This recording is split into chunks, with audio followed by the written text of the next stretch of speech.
Once upon a time, on a hot afternoon in the city of Lagos, traffic roared and horns sounded like angry birds. Emeka pedaled his old delivery bicycle through the busy streets. The sun burned his neck, sweat dripped into his eyes, and the bag of packed meals on his back bounced with each bump.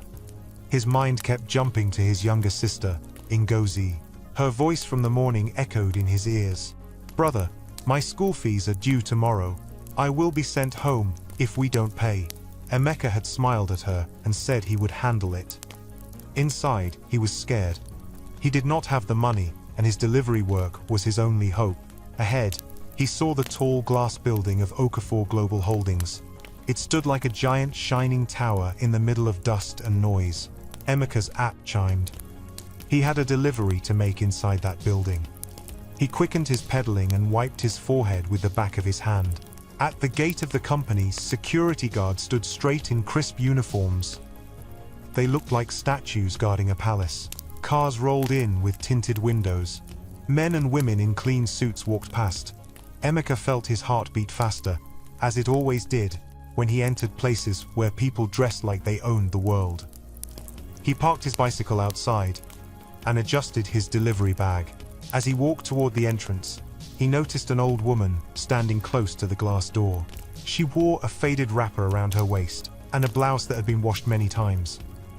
Her head tie was plain and neatly tied, but her slippers were worn thin. She clutched a small brown handbag to her chest, holding it as if it contained her entire life. Her eyes darted left and right, and she bit her lower lip.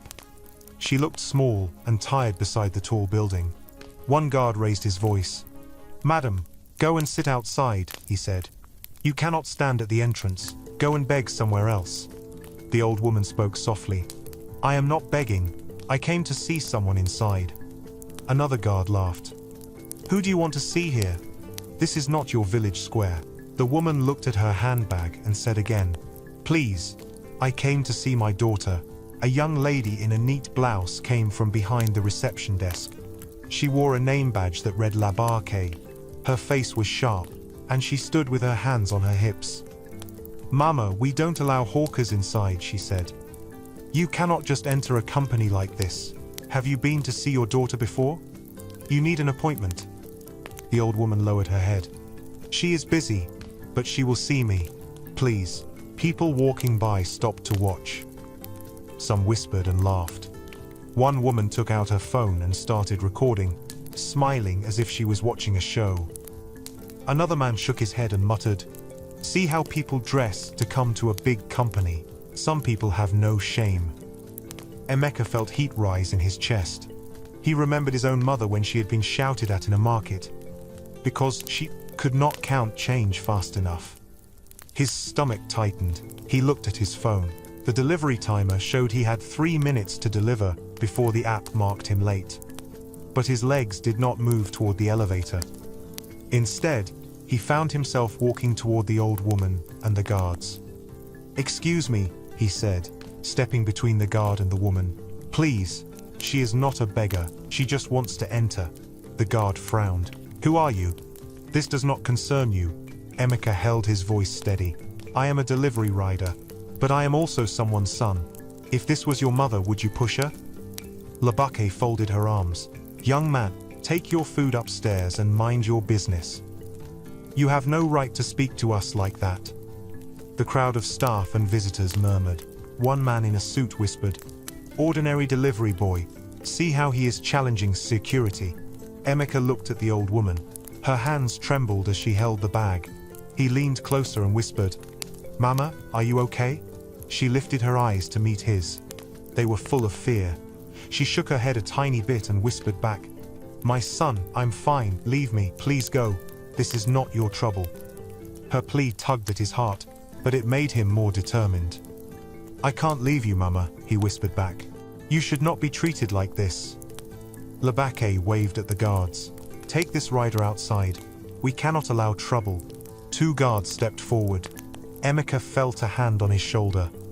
He thought of Ngozi, of his mother, and of the food he was carrying. He knew that if he caused a scene, he could lose the job that fed his family.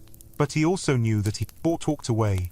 The image of the old woman being mocked, would stay in his mind forever. He shifted his bag off his shoulder and lowered it to the floor. The package with the food rested on the clean tiles. Then he reached into his own bag, pulled out his water bottle, and gave it to the old woman. "Please drink," he said. "The sun is hot." She took the water with shaking hands. "Thank you, my son," she whispered. Labai clicked her tongue.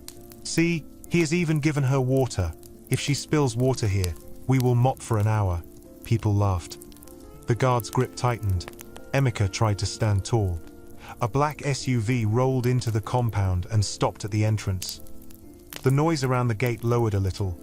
The car door opened, and a man with a soft face and smooth hands stepped out. He wore a grey suit that fit him like it had been made just for him. A small gold pin glittered on his lapel. His hair was neatly cut and combed. This was Mr. Dare Balogun, the Chief Operations Officer of Okafor Global Holdings. People bowed slightly as he walked by. He smiled at them and nodded, like a friendly uncle at a family event. He looked at the commotion at the gate and walked toward it. "What is happening here?" he asked, his voice warm and calm. Labak started to speak, explaining how an old woman had refused to leave, and how a delivery boy had joined her. She laughed lightly while she told the story, hoping to make Dare smile. Dare listened, his eyes moving from her face to the old woman to Emeka. His smile never left his lips. When Labake finished, Dare looked at the old woman. "Good afternoon, Mama," he said kindly. "You said you came to see your daughter." She nodded and clutched her bag. "Yes, I did. And your daughter's name?" he asked, tilting his head. The old woman pressed her lips together. "She will know me," she said softly. "Please, let me speak with her." Dare's smile stretched wider. "We cannot let strangers in without knowing who they are meeting," he said. "For security, we must check your bag." The old woman pressed the bag to her chest. "No," she said quickly. "It has my things." Dare's eyes flickered for just a second before he smiled again. "We must ensure safety. Please show us." She shook her head. "No one must touch it. I cannot explain, please." Emeka stepped closer to her. "She has said no," he said. "There is nothing dangerous in that bag. Leave it." Dare's eyes moved to Emeka. His smile changed ever so slightly. "Young man," he said in a gentle voice, "this is not your place. You are here to deliver food. The rules are the rules." "Rules should not make us forget our hearts," Emeka replied. "Respect is a rule too," the people around gasped. Some whispered that Emeka was brave. Others said he was foolish. One guard muttered, "This boy does not value his job."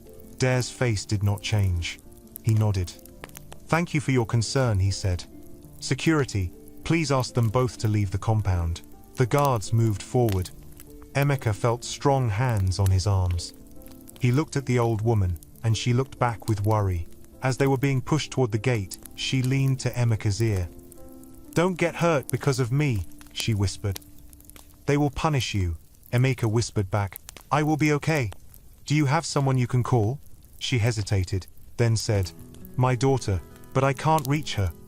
A cold wave passed through Emeka's body. Why couldn't the old woman call her daughter? What was in that bag that made her hold it like life itself? His mind was filled with questions. The guards pushed them outside the gate. The sun hit Emeka's face again, bright and harsh. His delivery bag lay on the ground, the food box inside turning warm. His app beeped, telling him the customer had cancelled because he was late. The beep felt like a finger poking his stomach. He imagined Ngozi waiting for her school fees. He imagined his mother's tired eyes. His hand shook with anger and fear. As he picked up his bag, the old woman touched his elbow. Her fingers were thin and cool. She slipped something small into his hand and whispered, "I don't know why you helped me, but thank you. You are a good boy. Keep this safe." Emeka looked down at his hand. A small folded paper sat there. Before he could ask, she walked away quickly, her slippers slapping the hot concrete, her bag still pressed to her chest. She disappeared around the corner. Emeka stood in the bright sun, his heart pounding. He unfolded the paper and saw a single sentence written in shaky handwriting. "Do not trust anyone wearing the company badge." The next day, the heat seemed heavier. Emeka woke up early, but his body felt like he had not slept. He could hear his mother coughing in the next room and Ngozi stirring. On his small wooden table lay the folded paper from the old woman. He had read it many times since yesterday, but he still did not understand.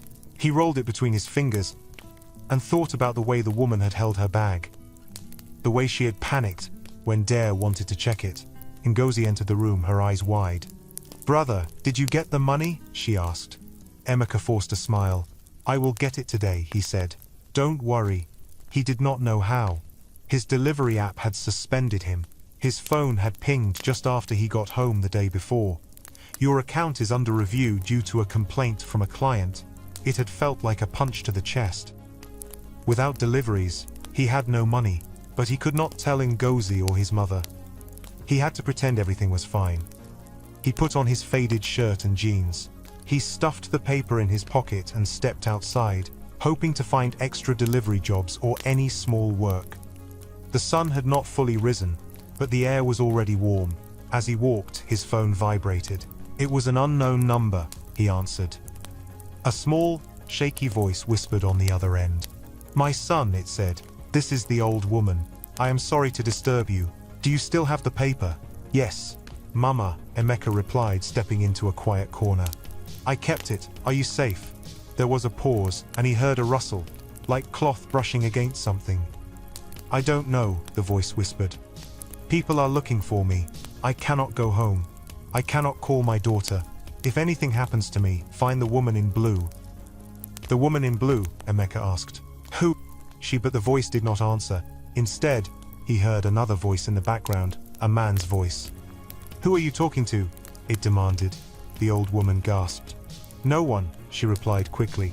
"Please, I will finish soon." Then the line went dead. Emeka's heart raced. He tried calling back, but the number was switched off. The fear in the old woman's voice and the strange message made his hands sweat. Find the woman in blue. What did that mean? Who was looking for her? Why couldn't she reach her daughter? And why had she warned him about people with company badges? He remembered Dare's smooth smile and the way he had looked at the bag. He remembered the guard's rough hands. His anger returned, mixed with worry. He could walk away. He could forget about the old woman, focus on his family, and try to find another job. But the memory of her shaking hands and the way she had thanked him would not leave his mind. He felt it like a small stone inside his chest, heavy and hard. Emeka made up his mind. He would go back to Okafor Global Holdings. He would try to find out if the old woman was safe, and maybe he could speak to someone who could help her. He put his phone in his pocket, picked up his bicycle, and began to pedal. When he reached the company gate, he kept his distance. The same guards stood there. They eyed him with suspicion. He knew he could not walk through the gate. Dare had banned him. He thought for a moment, then rode to a small food canteen across the street. The place was called Auntie Sadie's Canteen. Workers from the company often ate there. The canteen had benches under a corrugated metal roof, and a small counter where a middle-aged woman dished out rice and beans. The smell of pepper soup hung in the air. Emeka parked his bicycle and walked inside. He ordered a small plate of rice. Auntie Sade, a plump woman with a friendly face and quick hands, served him. "You look tired," she said, wiping sweat from her forehead. "Long day?" "Long month," Emeka replied with a weak laugh. He sat at a bench and listened to the workers talk. They gossiped about everything. A new contract, a rumor about a salary raise, a big party someone was planning. Nobody mentioned the old woman. After finishing his food, Emeka waited until there were fewer people around, then walked up to Auntie Sade. "Auntie Sade," he said quietly, "did you see an old woman yesterday at the company gate?" She looked at him with narrowed eyes. "Why are you asking?" "Who are you?" "I'm a delivery rider," he said. "I helped her. She seemed scared. She said she needed to see her daughter.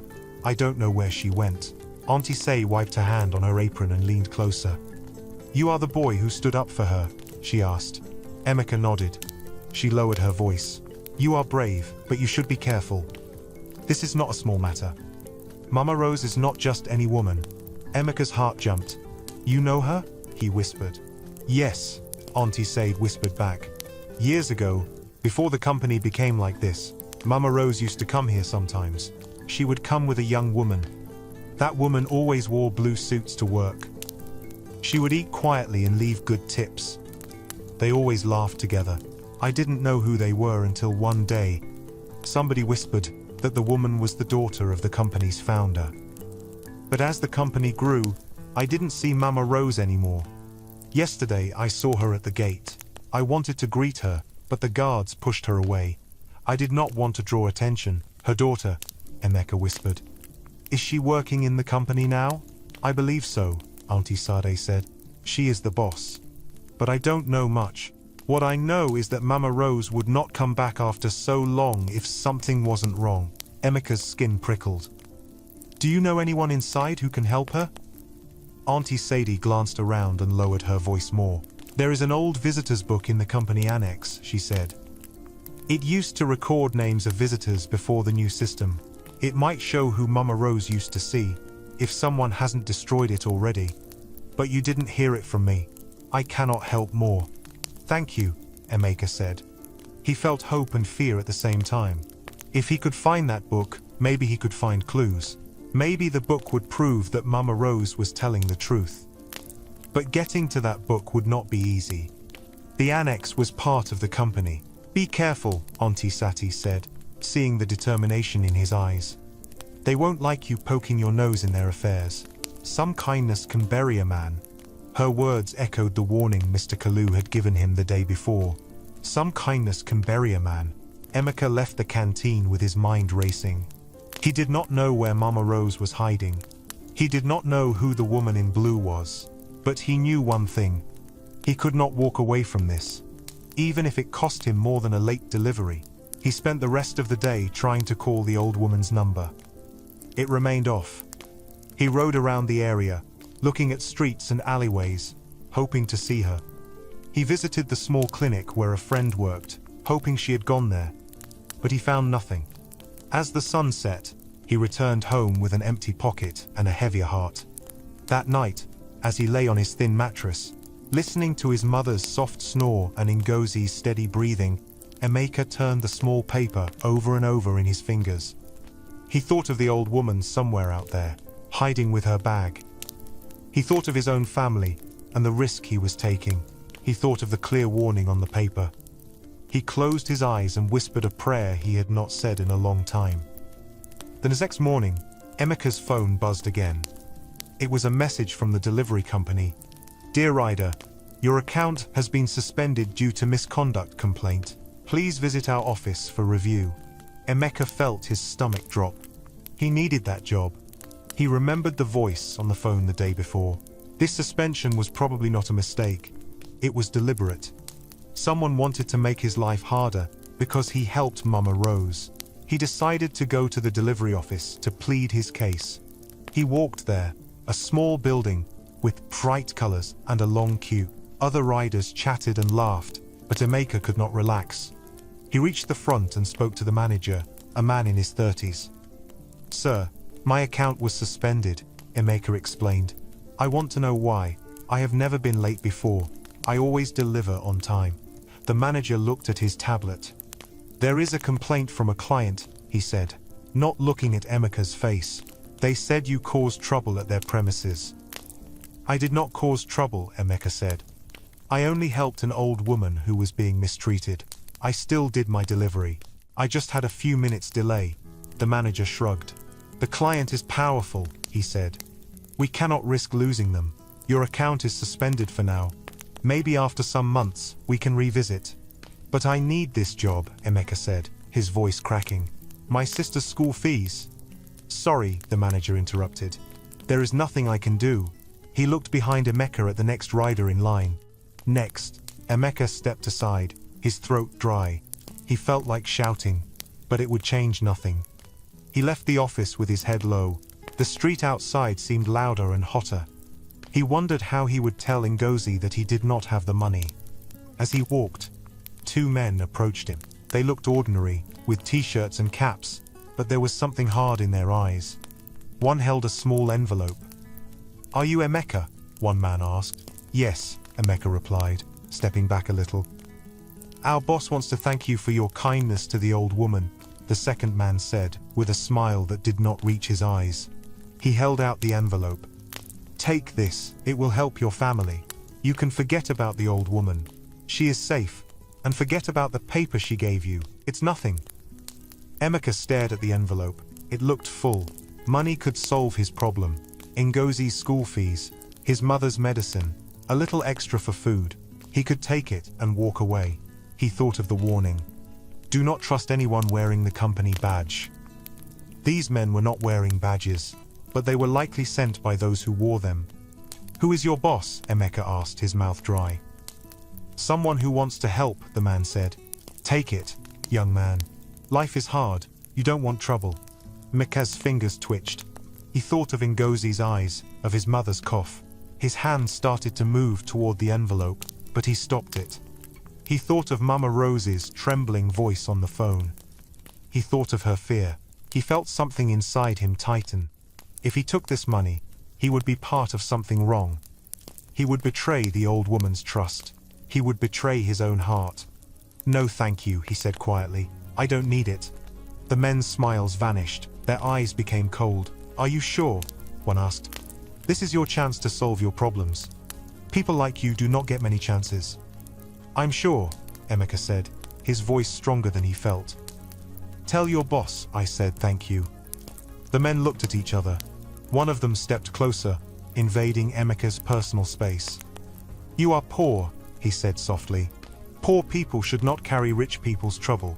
You may think you are doing a good thing, but you will only suffer. People like us, we can help. But if you refuse, we can also make sure your family suffers. Fear crawled up Emeka's spine. He took a step back and clenched his fists. Then let us all suffer, he said. I will not betray her. The man's jaw clenched. He reached out as if to grab Emeka's collar, but a bus horn blared nearby. People turned to look. The man pulled his hand back. Suit yourself, he muttered. He put the envelope back in his pocket. But remember, we offered help. Next time, there will be no offer. They turned and walked away, disappearing into the crowd. Emeka let out a breath he had been holding. His heart beat fast. His palms were sweaty. He knew he had just made powerful enemies, but he also knew he had done the right thing. He walked home with his head spinning. When he arrived, Ngozi was waiting at the door, her face pale. Brother, she said, they sent me home. They said I cannot come back until we pay. What will we do? Emeka swallowed hard and hugged her. We will find a way, he said. I promise. He did not know what that way was. But as he held his sister, he thought of Mama Rose and the paper. There had to be a reason she had given it to him.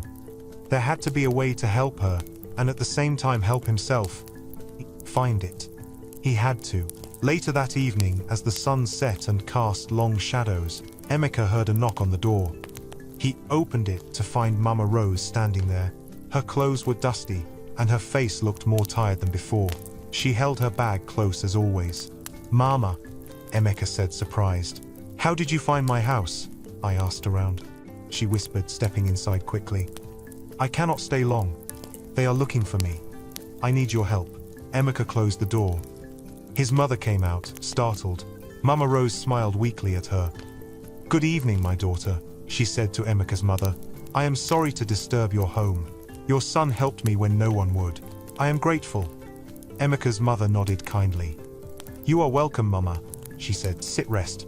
Mama Rose shook her head. No, I cannot rest. They will find me. My son is sick. To call someone? I cannot. My phone can be tracked. They took my SIM card after my last call. I must keep moving. Emeka looked at her bag. What is in your bag, Mama? He asked softly. Why are they after you? She clutched the bag tighter. Proof, she whispered. Proof that my child is in danger. People inside the company want to remove her. They have stolen money, signed fake papers. I have letters, copies of documents, but I don't have everything. I need to find the last piece. That is why I came. They think because I am old and poor, I cannot fight. But a mother's heart is stronger than they think. Emeka's mother shook her head sadly. But why can't your child help you? She asked. Where is she? Mama Rose's eyes filled with tears. She is my daughter, but we have not spoken much recently. I think she is angry with me. I tried to surprise her with the evidence, but they blocked me. They told her I was mad, that I came to cause trouble. She doesn't know I am in the city. She doesn't even know I am in danger." Emeka felt a wave of sadness for the old woman. He thought of his own mother, and how he would always take her calls, even if they fought. To not speak to a mother in pain must be a terrible thing, Mama Rose continued. "They will search the city tonight. I cannot stay, but I needed to see you. I needed to tell you. If anything happens to me, the woman in blue will know the truth. She was there from the beginning. She saw the company when it was small. She is loyal. She will help." "Who is she?" Emeka asked. Mama Rose took out a folded photograph from her bag. She carefully opened it. It was worn and faded, the edges torn. In the picture, a young woman in a blue dress stood next to Mama Rose. The young woman's face had been scratched with a pen, until only her hair and smile could be seen. "This is her," Mama Rose said. "She's always wore blue. That is how people remembered her. She was my daughter's friend. She loved my daughter like a sister. They used to laugh together in this same canteen. But something happened, and she left. I must find her. She will help." "Why is her face scratched?" Emeka asked. Mama Rose's voice trembled. "Someone in the company scratched her face out of the copies and burnt many photos," she whispered. "They didn't want people to know she existed, but I kept this copy hidden. If I can find her, she will fill the missing pieces. She will know where they hid the last document." Emeka looked at the photo again. The young woman's hair was thick and tied back. Her smile was wide. He wondered where she was now. He wondered if she knew Mama Rose was looking for her. "Do you know her name?" he asked. Mama Rose bit her lip. "I cannot say it here," she whispered. "Walls have ears." She looked at the door. "I must go. They will find me if I stay. But I needed to see you, to thank you. You are brave. But be careful. If you continue, they will try to break you. They have ruined people for less. They will try to hurt those you love. Some kindness can bury a man." Emeka nodded, remembering those words. "I cannot stop now," he said quietly. "You need help. I will try to find the woman in blue." Mama Rose's eyes shone with gratitude and fear. She placed her hand on Emeka's head. "God bless you," she whispered. She turned to Emeka's mother and held her hands. "Thank you for your kindness. May your children always stand by you." She wrapped her scarf more tightly and hurried toward the door. Emeka's mother gave her a small bottle of water and some bread. She thanked her and disappeared into the night. When the door closed, silence filled the room. Emeka looked at the photograph in his hand. He had more questions now than ever. But he knew what he had to do next. He would go back to Okafor Global Holdings, not through the front gate, but through the side. He would find the annex. He would find the visitor's book. Maybe it would tell him who the woman in blue was. Maybe it would lead him to the missing document. And maybe, just maybe, he could help Mama Rose before it was too late. The next morning, Emeka woke before the sun. The city was still and quiet except for the occasional distant rumble of a generator. He looked at Ngozi sleeping on the mat beside his mother. He wondered how long he could keep the truth from them. He stepped outside and felt the early morning breeze. He tightened the laces on his shoes and placed the photograph of the woman in blue and the folded paper inside a plastic wrap to protect them from sweat. He tucked them into his back pocket. He slipped out quietly. The road to Okafor Global Holdings was busy by the time he reached. Workers in crisp shirts and dresses walked hurriedly, chatting and checking their phones. Kept to the shadows, watching from across the street, he noticed a small path between two walls that led to the company's annex. The annex looked older than the main building.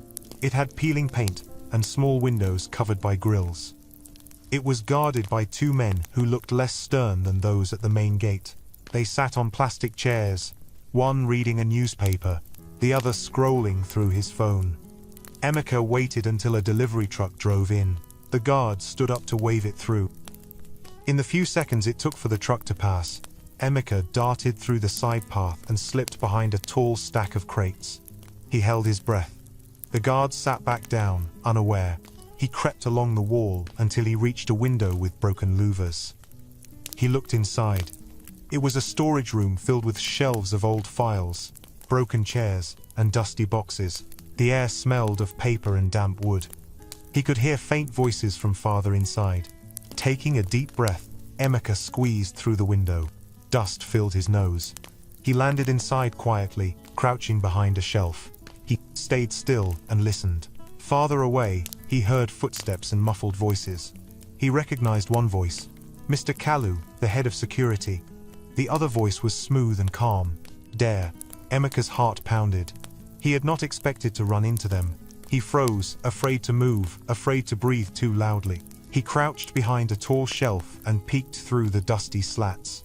He could see Dare and Mr. Kalu standing near a stack of files. They were facing away, looking at a drawer. "This is getting messy," Dare said, his voice calm. "That old woman should have left the city by now." "I have men looking," Mr. Kalu replied. "They think she is hiding in a church nearby. They searched last night but didn't find her. She must have moved." "She won't go far," Dare said. "She is old, she is desperate, and she has that bag. If she finds that last document, it's over for us." "What about the boy?" Mr. Kalu asked. "He refused the money. He is stubborn. He's nothing," Dare said with a dismissive wave of his hand. "A poor delivery boy. He will fold if we put more pressure. Suspend his account. Break his bicycle. If that doesn't work, we can bring trouble to his family. He will forget his kindness very fast." Emeka felt a cold chill. His fingers tightened. Dare continued. "We have to move before she reaches Adeze. If Adeze sees her mother with those documents, she will ask questions. We cannot allow that. Not now, not before the board meeting." "What about the visitors' book?" Mr. Kalu asked. "It's in this room," Dare said. "Or it was. I checked, but some pages were missing. Someone took them. We need to find it, destroy it. Any record of her visits must disappear. Keep searching." Emeka's mind raced. He had to find the visitors' book before they did. It might be in another part of the room. He waited until Dare and Mr. Kalu moved to the far side. Then he crawled along the floor, staying low. Dust stuck to his hands and knees. He reached a small wooden cupboard at the back. Its door was slightly open. He pulled it and found a stack of old books, their covers faded. He lifted them one by one, his hands shaking. The fifth book had names written on the cover in cursive. Visitors Log 2005 to 2015. Emeka's heart leaped. He tucked the book into his shirt under his arm. It felt heavy and real. He looked around. Dare and Mr. Kalu were still searching other shelves. He needed to get out fast. He moved slowly toward the window, but his elbow hit a metal rod. It fell with a loud clang. "What was that?" Dare turned quickly. His eyes narrowed. "Who's there?" Emeka's pulse raced. He grabbed the book tighter and ducked behind a shelf. Footsteps approached. He heard Mr. Kalu's heavy boots. "I heard something," Mr. Kalu said. "It's rats," Dare replied. "This place is full of them. Keep searching." Emeka knew he only had a moment. He looked at the window. It was too far. He glanced at the back door. It was closer but locked. He saw a small gap under the door. He could slide the book under and retrieve it from outside later. But that would risk someone else finding it first. His mind spun. He heard Dare's footsteps getting closer. He needed a distraction. He looked at the shelf behind him. It held old chairs stacked high. If he could knock them over, the crash might draw Dare and Mr. Kalu to the other side. He took a deep breath, stood up quietly, and pushed the top chair. It wobbled, then tumbled. A loud crash rang through the room. Dust flew up. "What the?" Mr. Kalu shouted. He ran toward the crash. Dare followed. Emeka took his chance. He sprinted to the window. He pushed the book out first, letting it drop into the narrow space outside. Then he squeezed himself through, scraping his arms. He landed on the ground and grabbed the book. His knees hit the concrete, but he did not stop. He ran along the side path, staying low. He could hear shouts behind him. "Someone is in the annex," Mr. Kalu yelled. "Check outside." Emeka's heart hammered. He reached the end of the path and darted across the street. A car honked. He dodged it and kept running until he reached an alley. He bent over, gasping for breath. He clutched the visitor's book to his chest. His hands shook. He hid in the alley for a few minutes listening. No footsteps followed him. He peeked out. The company gate looked normal. Guards chatted. Dare did not appear. Emeka wiped sweat from his forehead. He had the book. But now he had another problem. The book was heavy, and he could not just open it in the middle of the street. He needed a safe place. He walked toward the food canteen. Auntie Sade saw him and raised her eyebrows. "You're sweating like a man who stole something," she said with a laugh. "I did steal something," he whispered back, showing her the book under his shirt. Her eyes widened. "You are crazy," she whispered. "Do you know what you have done? If they catch you—" "I know," he said, cutting her off. "But this is our chance." Mama Rose said this would show her visits. "We need to see if her name is inside. We need to find the woman in blue." Auntie Say looked around. "There is a small room at the back where we keep our grains," she whispered. "Go there. I'll watch the door." Emeka nodded. He slipped into the back room. It was dark, smelling of rice and beans. He sat on the floor and opened the visitor's book with trembling hands. Names filled the pages in neat handwriting. Visitors signed in. Staff signed them out. Dates, times, purpose of visit. He flipped through slowly. Years passed with each page. He looked for Rose or Mama Rose or any sign of a visit. He found her name after a few pages, Rose Okafor. Next to it, the staff sign-in was Labaki. The purpose, personal family. He flipped again. He found her name multiple times. Each time, the staff sign-out was Adaze Okafor or Labaki. Adaze, the name made his heart skip. The CEO, the daughter. He flipped to the later years. The frequency of her visits dropped. Then there were no more entries. He saw one entry with her name, and next to it, the staff sign-in name was scratched out with a pen. He stared at the scratched line. Who had signed her in? Why was it scratched? As he flipped another page, he saw a column where visitors listed their contact or reason. For one of Mama Rose's visits, there was a note.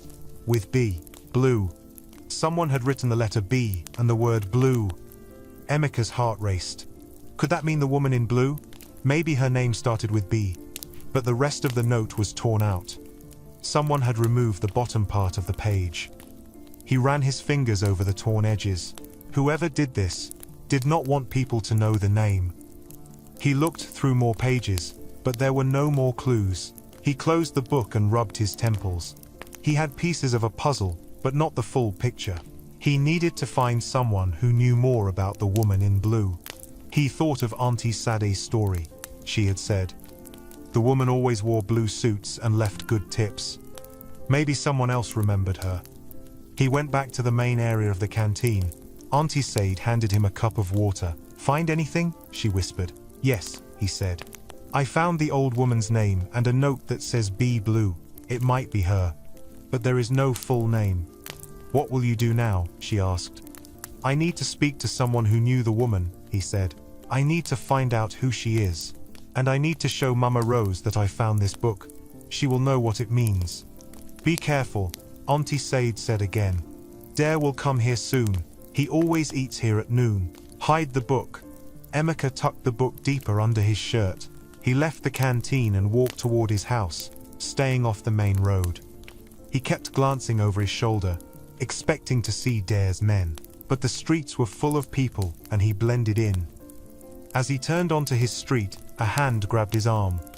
He turned quickly, ready to run. It was Mr. Kalu. His eyes were tired, his face lined. He looked around nervously, then pulled Emeka into a small alley. "You stole the visitor's book," Mr. Kalu hissed. "Do you know what you have done?" "How do you know?" Emeka asked, his voice shaking. "Do you think we don't have cameras?" Mr. Kalu replied, lowering his voice further. "Dare saw you. He is furious. He is planning to visit your house tonight. He wants to find your family. You must leave. Take your mother and sister somewhere safe. Forget about this old woman. Destroy the book. This company is powerful. They will crush you." Emeka swallowed. "Why are you telling me this?" he asked. "You work for him." A shadow crossed Mr. Kalu's face. "Because I have a son," he whispered. "Because I know what it is like to be scared for your family. And because..." Maybe I have a heart left. He sighed. I will look away this time, but the next time I cannot. Please, go. Emeka's throat tightened. He nodded. Thank you, he whispered. Mr. Kalu squeezed his shoulder. Some kindness can bury a man, he whispered, echoing Mama Rose's warning. Do not bury yourself too deep. Emeka ran the rest of the way home. He burst through the door, startling his mother and Ngozi. Pack your things, he said breathlessly. We cannot stay here tonight. We need to leave. His mother stared at him. Why? What happened? He explained quickly, leaving out the danger details that would scare them. We just need to stay at Uncle Chike's house for a few days, he said. They have a guest room. We can return when it's safe. Is this about the old woman? His mother asked, her eyes worried. Yes, he admitted. But I cannot explain now. Please trust me. His mother looked at Ngozi, then nodded. They packed a few clothes and some food. Emeka hid the visitor's book inside a bag of rice. He wrapped the photograph and the folded paper in a plastic bag and put them in his pocket. They left quickly, locking the door behind them. They took a taxi to his uncle's house across town.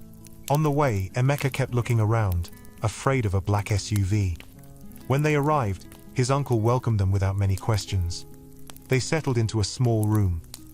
That night, Emeka lay awake on a thin mattress, listening to his family breathe.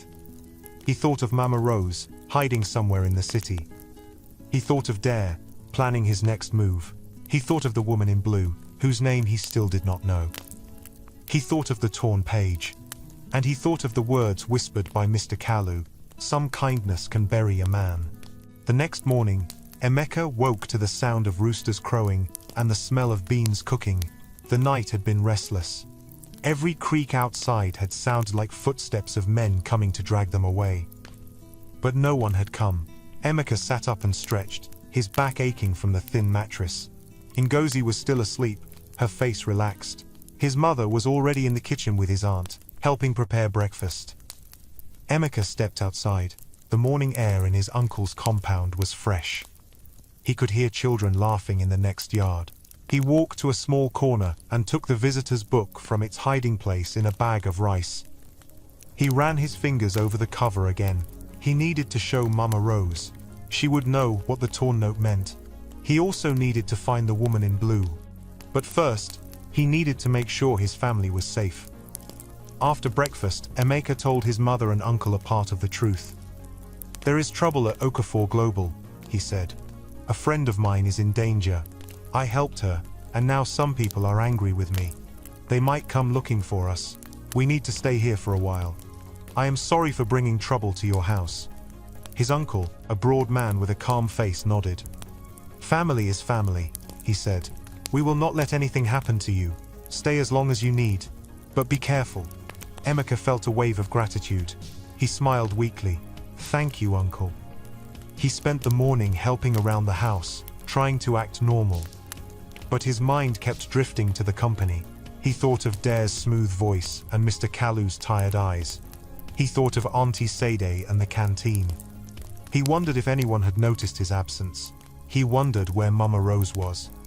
Around midday, his phone vibrated. It was a message from an unknown number. Meet me at the small church by the river road. Noon. Come alone. Emeka felt his heart jump. He looked at the time. It was 11:30. The message could be a trap. But it could also be from Mama Rose. He decided to go. He told his uncle he was going to look for work. He took the visitor's book, wrapped it, and hid it inside his shirt. He walked quickly, blending into the crowd. The small church by the river road was a few streets away. He had walked past it many times when making deliveries. It had white walls and a blue roof. A large tree stood beside it, casting shade over a bench. Emeka approached cautiously. He saw a figure sitting under the tree.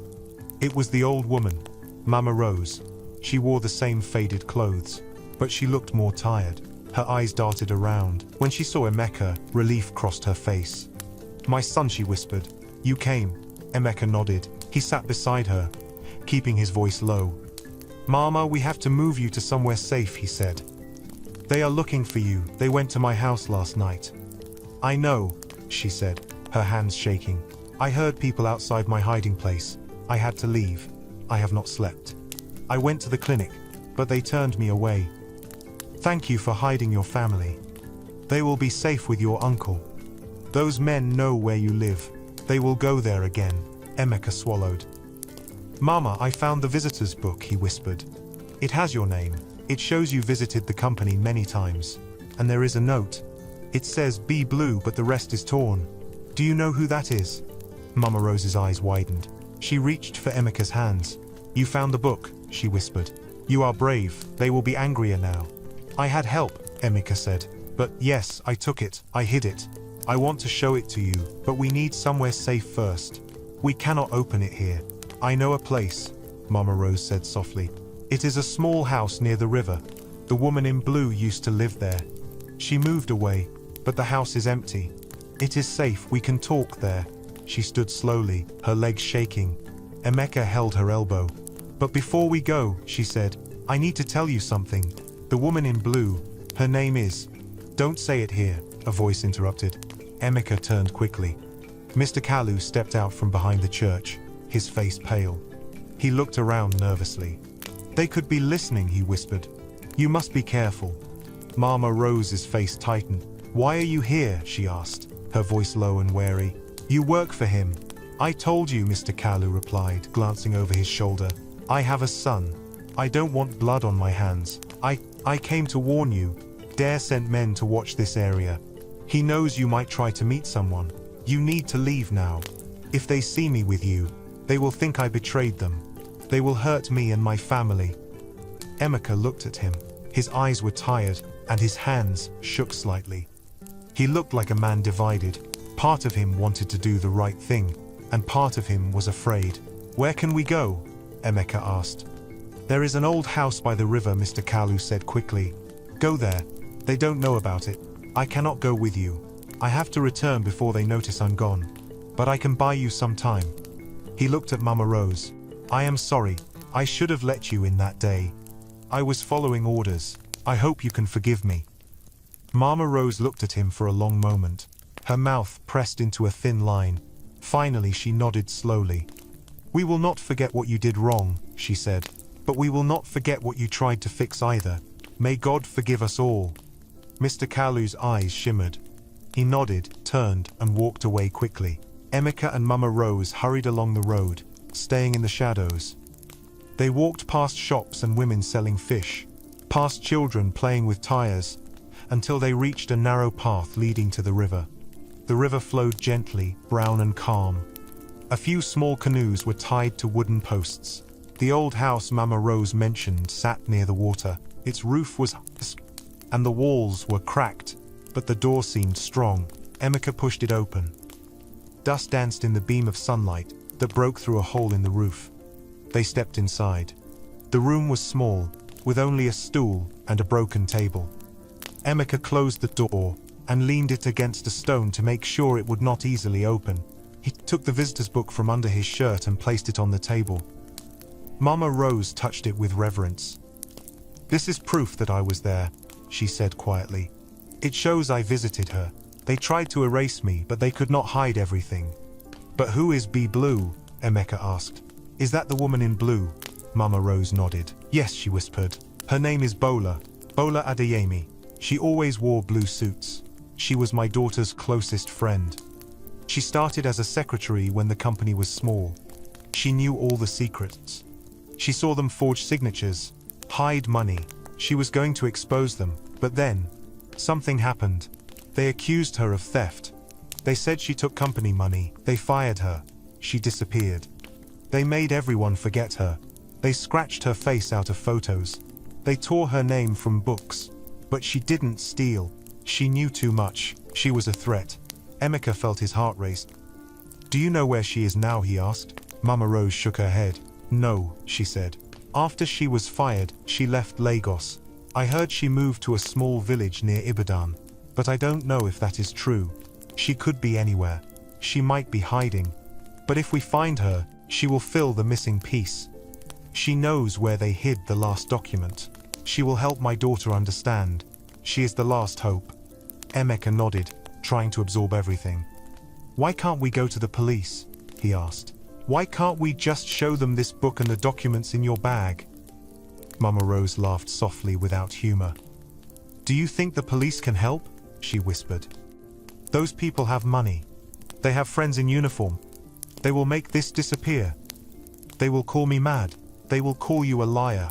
No, we need to reach Adaze first. She must see the evidence before they twist it.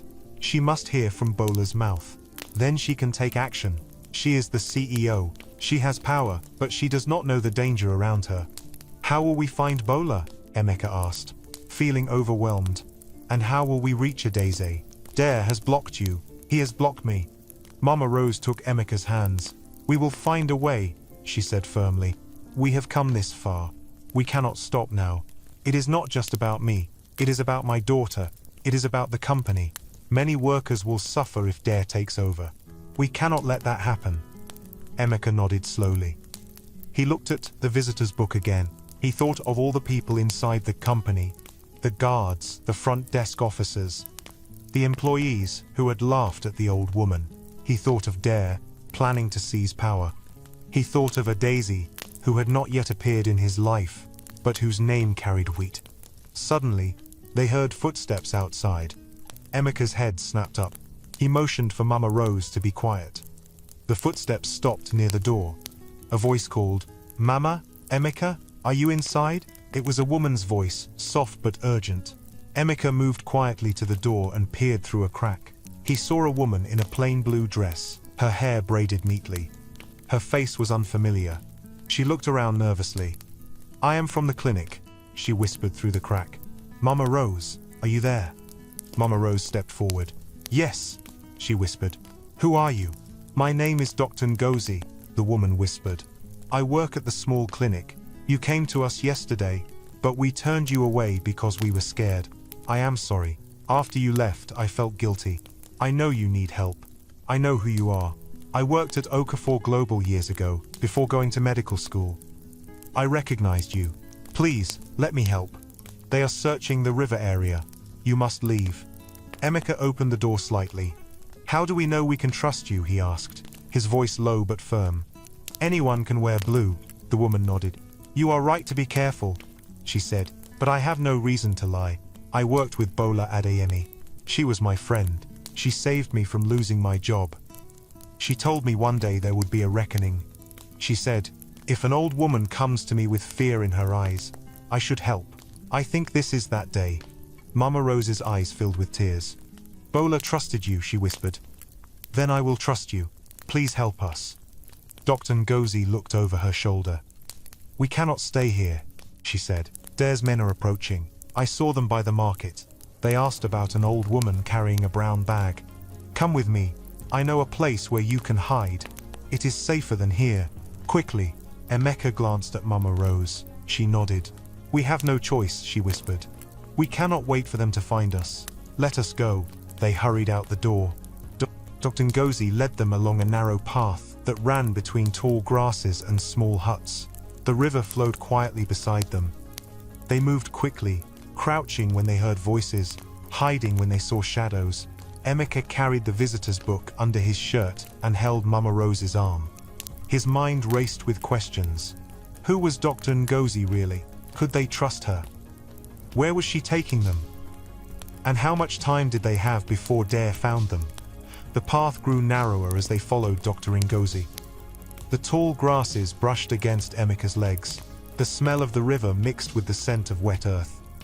They approached a small compound with low walls. It looked abandoned, with vines creeping over the roof. Dr. Ngozi pushed open a squeaky gate and led them into a courtyard. The ground was covered in weeds. A wooden door hung from its hinges. She led them inside a room with a concrete floor and cracked walls. It smelled musty, but it was cool. "We can rest here for a while," Dr. Ngozi whispered, closing the door. "No one comes here anymore. It used to be a storehouse for fishing nets." "How do you know this place?" Emeka asked, his voice wary. "I grew up in this area," she replied. "My uncle owns this compound. He moved to the village years ago. I come here sometimes to think. It is safe for now."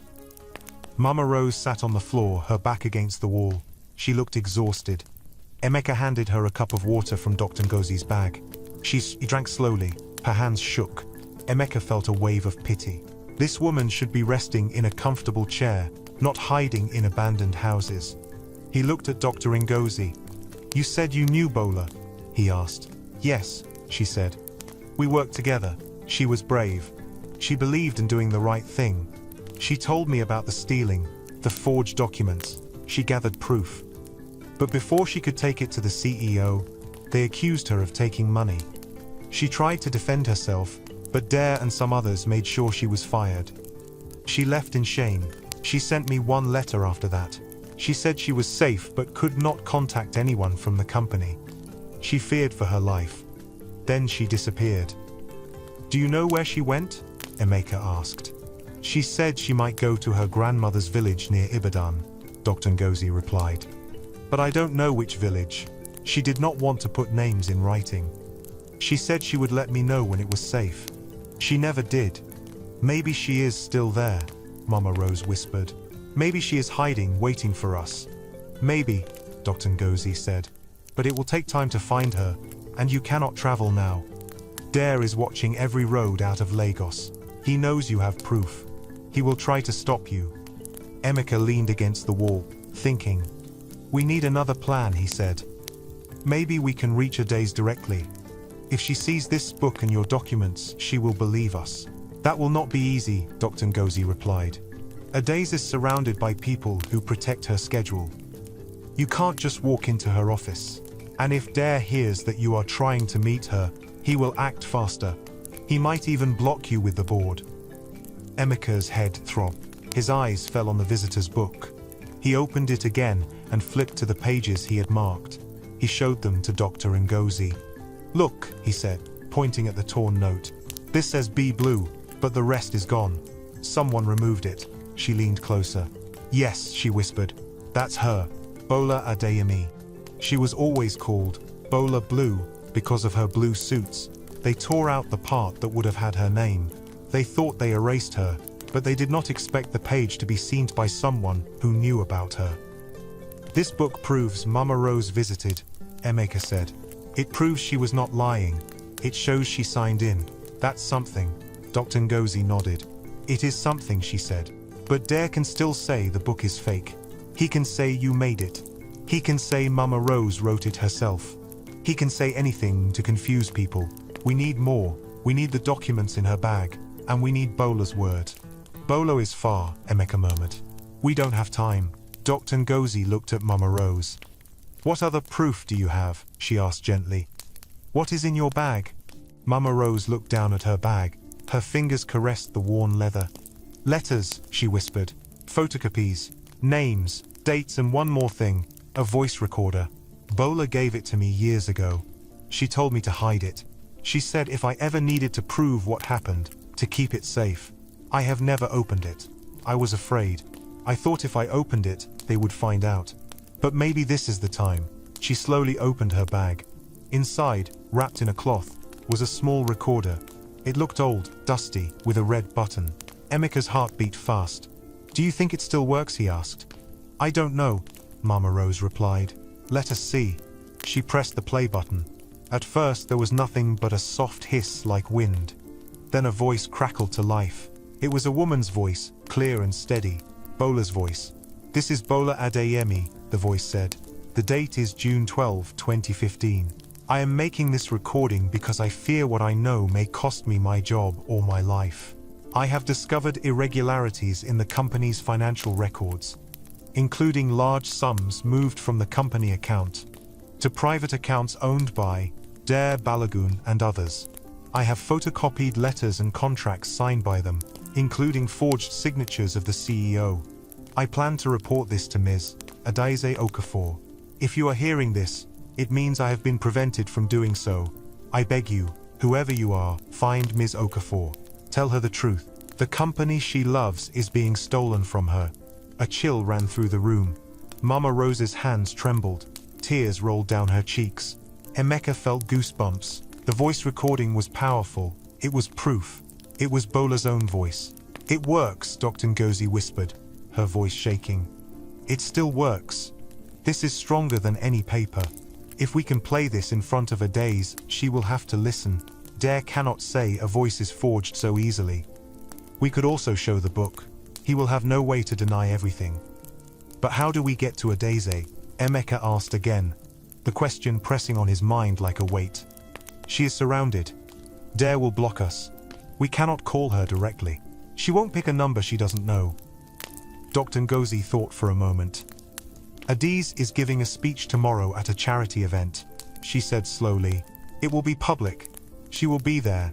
If you can get close enough, you can give her the recorder and tell her to play it. But you will have to avoid Dare's men. You will have to be quick. Mama Rose shook her head. They will stop us at the gate, she said, and I cannot walk in like this. They will recognize me and throw me out before I can see my daughter. And you, my son, they know your face now. Emeka looked at Dr. Ngozi. Can you help us get in, he asked. I can try, she said. I have a friend who is part of the medical team for the event. Maybe she can help us get passes. But if Dare sees you, he might cause a scene. We need a plan to distract him. We need someone inside who can help. Maybe Mr. Kalu can look the other way at the right time. Emeka nodded. His mind raced with the details. We could hide among the volunteers, he said. One of us could get close to the stage. When Adaze comes, we give her the recorder and the book. We tell her quickly. She will be on stage soon. She cannot ignore someone handing her something. It could work, Dr. Ngozi said. But it is risky. If we fail, Dare will know immediately. He will drag you away. You may never see your family again. I have no choice, Emeka said. I cannot let Mama Rose down, and I cannot let Dare win. I will risk it. But we need to protect my family. I will stay with them, Mama Rose said. Take the recorder and the book. I will not go. If they catch you, they may punish me too. But if I stay away, maybe I can hide. No, Mama, Emeka said gently. We need you there. Adaze will believe you when she sees you. Your face will shake her. She loves you. Even if she is angry, she will listen. You must be there. Mama Rose looked down, then nodded slowly. You are right, she whispered. I will go for her. For all of us. I will face her. Dr. Ngozi stood. Then we need to move fast, she said. We will stay here tonight. Early tomorrow morning, I will try to get passes from my friend. We must rest now. We have a difficult day ahead. Emeka nodded. He sat down beside Mama Rose. He felt exhausted, but sleep would not come easily. He thought of the event, the crowd, Dare's eyes scanning for them. He thought of his mother and Ngozi at his uncle's house. He hoped they would remain safe. He thought of Bola, far away, maybe unaware of the chaos her words were about to cause. He thought of Adaze, the woman he had not yet met, the person who could change everything. His heart beat fast at the thought of finally seeing her. As night fell, they took turns sleeping.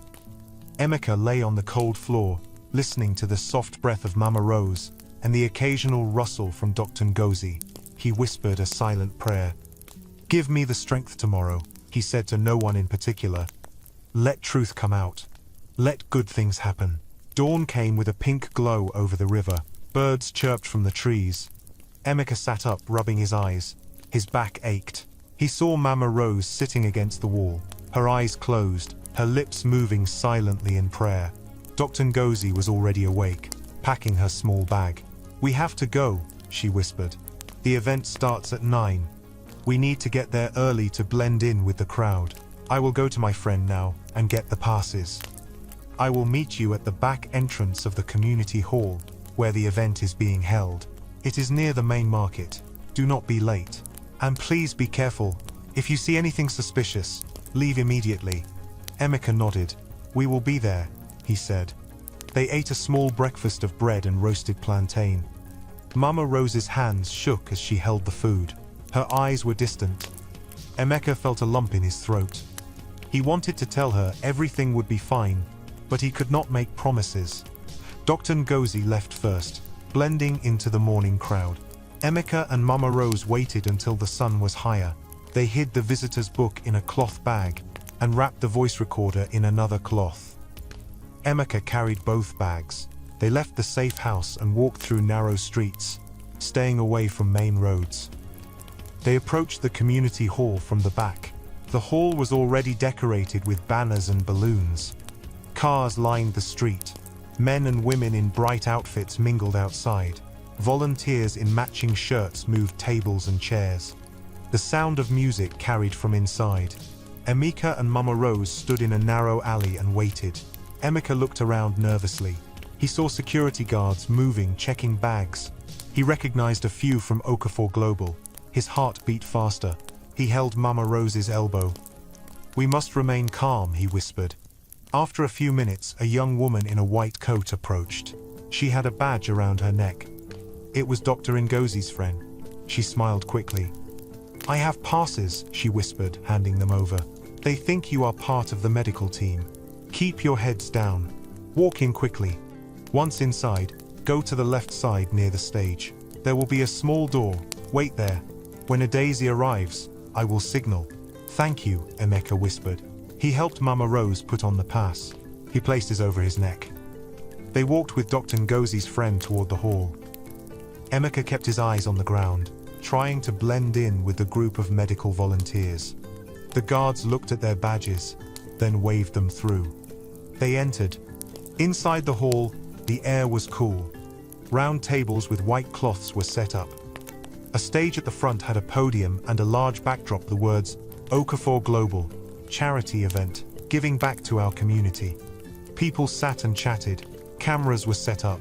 Waiters carried trays of drinks. Emeka led Mama Rose to the left side near the stage, as instructed. A small door marked "Staff Only" stood there. They sat in a row of chairs, pretending to be part of the team. Emeka felt sweat on his palms. His heart pounded. He looked around for Dare. He did not see him yet. He did see Labuki, the front desk officer, wearing a bright dress and smiling at guests. She looked happy, as if nothing had happened. Emeka clenched his jaw. Time crawled. Emeka's mind raced with what-ifs. What if Dare saw them before Adaeze arrived? What if the voice recorder battery died?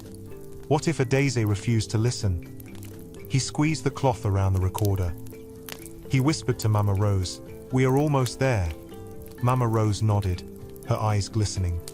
"I have not seen her in months," she whispered back. "I don't know what she will say. I hope she does not hate me." "She won't hate you," Emeka said. "You are her mother. She will stand. She will see the proof. She will help us." They waited. People moved around them, but no one paid them much attention. Dr. Ngozi passed by once. She nodded slightly and kept walking. Blending in, Emeka saw staff members adjusting the microphone on stage. A man tested the sound. 1 2, 1 2. Then he saw Dare enter through a side door.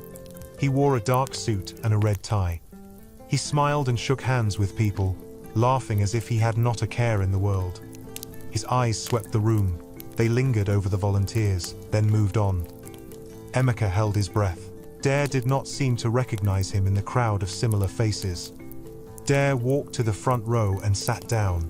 He spoke to a few people around him. Emeka's jaw tightened. He wanted to walk up and throw the book at him. He wanted to shout the truth. But he forced himself to stay still. It was not time. A few minutes later, applause broke out. Emeka's heart jumped. He looked at the entrance. Adaeze walked in.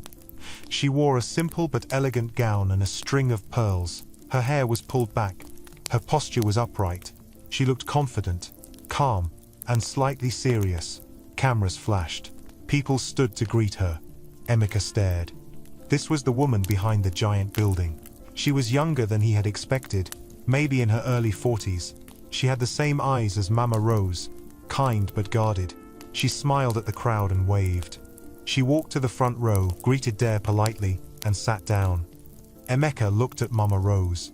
Tears spilled down Mama Rose's cheeks as she watched her daughter from a distance. Her hands clenched the edges of her chair. Emeka placed his hand on hers. He could feel her trembling. The event began. A host spoke about the company's charity work. Children sang a welcome song. Emeka's eyes never left Adaeze. He waited for Dr. Ngozi's signal. She had said she would nod when it was time. Emeka's stomach twisted. After some speeches, it was Adaze's turn to speak. She stood and walked to the podium. The room fell silent. Her voice was clear and measured. She spoke about giving back to the community, about education and health. Emeka listened, but he heard his heart pounding louder. He looked at the door. Dr. Ngozi stood near it. She caught his eye and nodded slightly. This was the moment. Emeka took a deep breath. He stood up slowly, keeping his head down. He whispered to Mama Rose, "It's time." He helped her stand. They walked down the aisle toward the stage. People noticed them, some whispered. Dare looked at them. His eyes widened, then narrowed. His smile disappeared. Emeka's heart hammered. He walked faster. He approached the steps to the stage. A guard moved to block him. Emeka held out his hand, showing the pass. "Medical team," he said. The guard hesitated. Emeka pushed past, helping Mama Rose up the steps. They were on stage, a few feet from Adaeze. The room buzzed with murmurs. Cameras turned. People gasped. Adaeze stopped speaking mid-sentence. Her eyes widened as she saw her mother on the stage. Shock crossed her face. "Mama?" She whispered into the microphone. Her voice trembled. "Mummy," Mama Rose said softly. Her eyes were full of tears. "Please listen. I have something to show you." Dare stood up. "Security," he shouted, stepping toward the stage.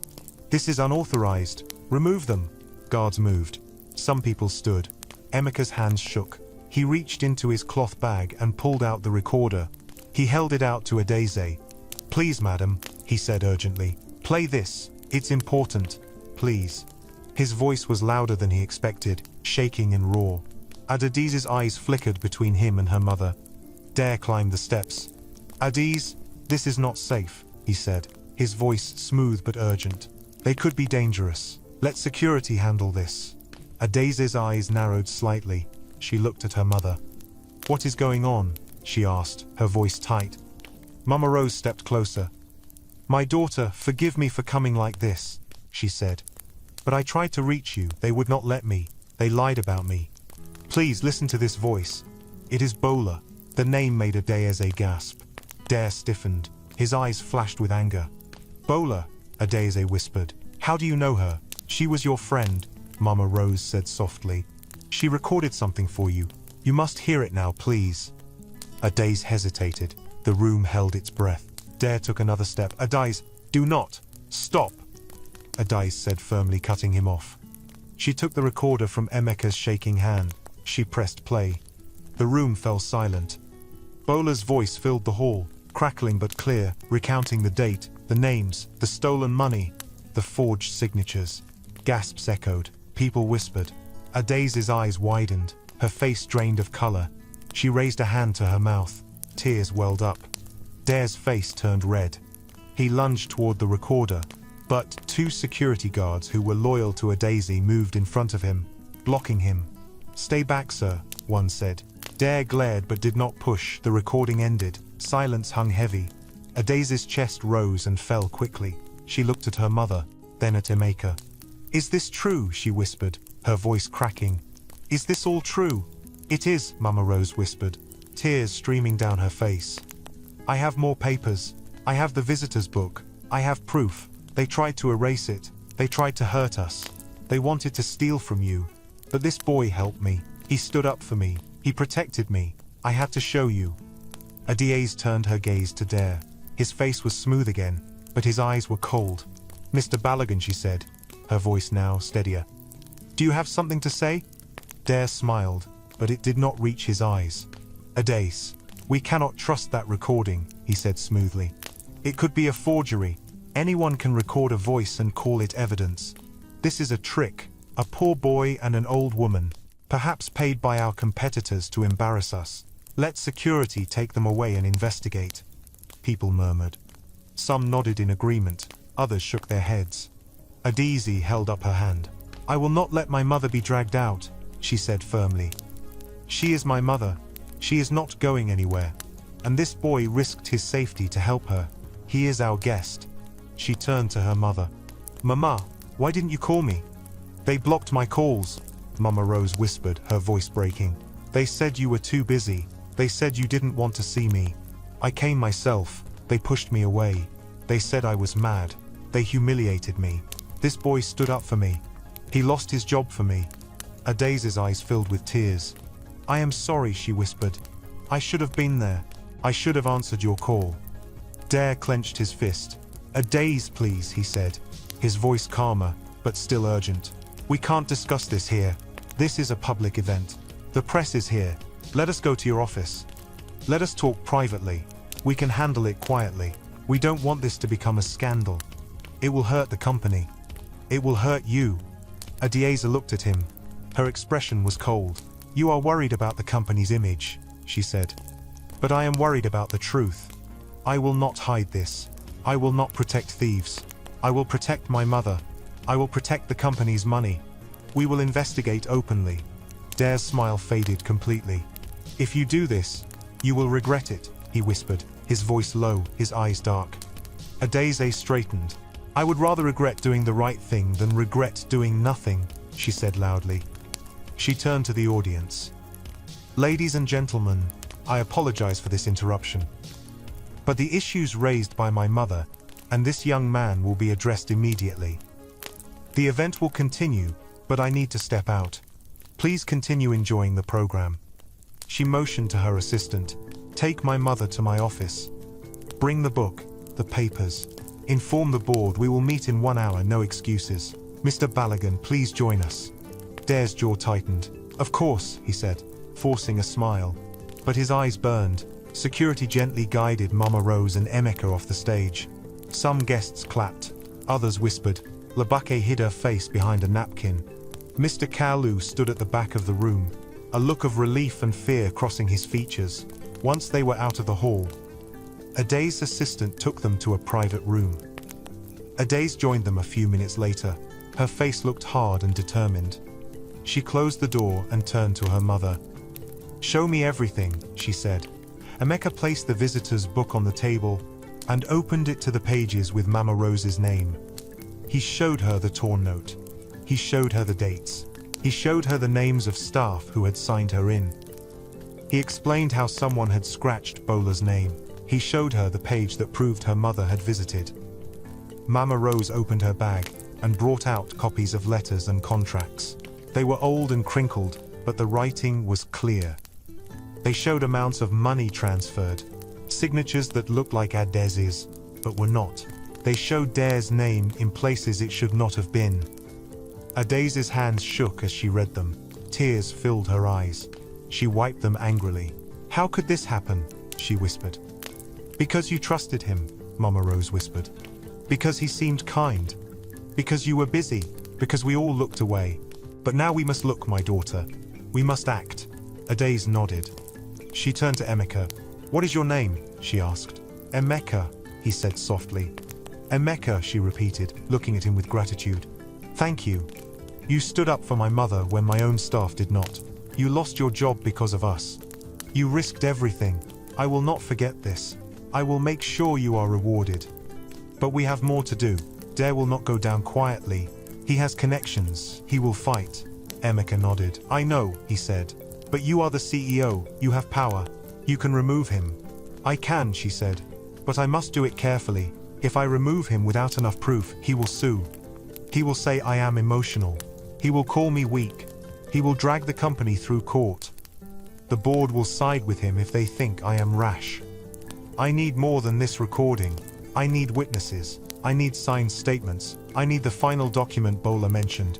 And we need to find Bola, Emeka said. Yes, Adieze said. If we can find Bola, she can testify. She can explain everything. She is the missing piece. Without her, they will call our evidence incomplete. They will say we are lying. So what will you do? Mama Rose asked.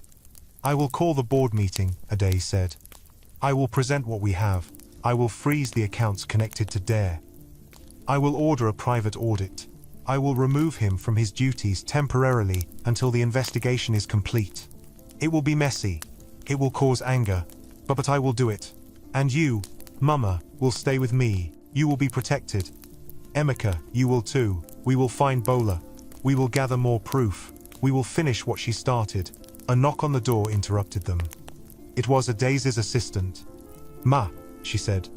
The board is gathering. They are all in the conference room. Balogun is waiting. The lawyers are present. Good, Adie said. She took a deep breath. We are going to war. But it is a war for truth. Let us go. The conference room felt cold. Long glass windows overlooked the city. A large table sat in the center, surrounded by high-backed chairs. Men and women in suits sat with their hands folded. Some whispered to each other. Dare sat near the middle, his hands clasped together, his face calm. He wore a faint smile. He looked like someone confident, someone who believed he would win. Adeze entered with Mama Rose on her arm, and Emeka slightly behind. The room fell silent. All eyes turned to them. Adeze looked at each board member in turn. Some looked back with curiosity, others with suspicion. Dare's smile widened slightly. "Good afternoon," Adeze said, her voice firm. "Thank you for coming on short notice. I apologize for interrupting our charity event, but I have urgent matters to discuss."